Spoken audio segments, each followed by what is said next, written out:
আমি মিষ্টাৰ কাননৰ দোকান আহি পালো। অ কানন তুমি এনেকে ৰখি আছ? বহি আছো। কাষ্টমাৰ নাই আৰু কি কৰিম? এটা মোৰ শুনা কি এতিয়া মই বৰমাত উঠা লগা আছে এখন কাম ল বৰামাত আৰু কি ৰাখতে লাগে? চুলি দাঁড়ি একটা লাগিব চুলি দাঁড়ি এটা মেরগেছি চেলো নাকাল লাগছি বঢ়িয়া চেলো আছে এটা মেরগেছি এটা মার ভাল হব না? বঢ়িয়া বুঝো মোৰ লগত হয় নেকি? বলা তাত পাব এখন চেলো এখন নেকি? যো যো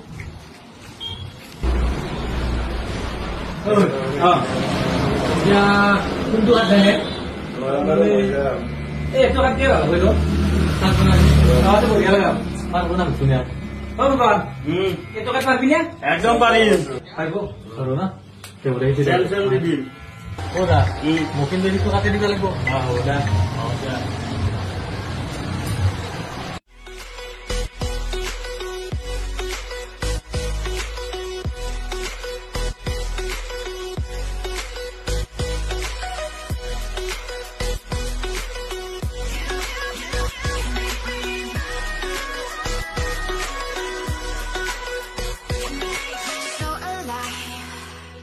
Make it last forever.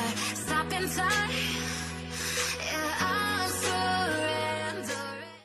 মোটরে চুলি কাটি কিনে লাগি চুলি বঢ়িয়া বানাইছ তুমি একদম দাড়ি চাৰি মায়ে কচম বঢ়িয়া সঁচাই ভাল লাগছে।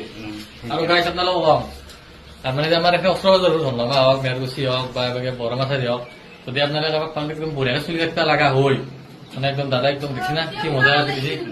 আৰু এখন আছে মেৰগুচিত মেৰগুচি চকতে চেলুনৰ নামটো কি ছিল? Phukan saloon Phukan saloon. তো কাৰোবাক বুলি কৈ দিব ধনলগা চাইডৰ পৰা আহিলে আপোনাৰ এটা মেৰগুচি চকটো নাপতে পায় আৰু বৰমা চাইডৰ পৰা আহিলে মেৰগুচি চকটো পাৰ হৈ ৰাইট চাইডে। তো গাইছ আপোনালোকে আহক আৰু দুৰ্গা পূজাৰ সঁচাৰ পৰা অফাৰ আছে আৰু চুলি দাড়ি কাটি কিমান লয় সেইটো বজা মাত্ৰ 80 টাকা চুলি দাড়ি 80 টাকা আৰু আকৌ দাড়ি দাড়ি 30 টাকা চুলি 50 টাকা 50 টকা। তো গাইছ একদম কম কাটি আছে তো জলদি জলদি আহক আৰু একদম বঢ়িয়াকে কাটি লওক আৰু যি লাগে সেই হ'ব যেনেকুৱা ষ্টাইলৰ লাগে যেনে ডিজাইন লাগে সেনে দিয়া হ'ব। তো ভালে লাগিছে মোৰো কাটি আছে মই আহিব তো আপোনালোকক আহিব।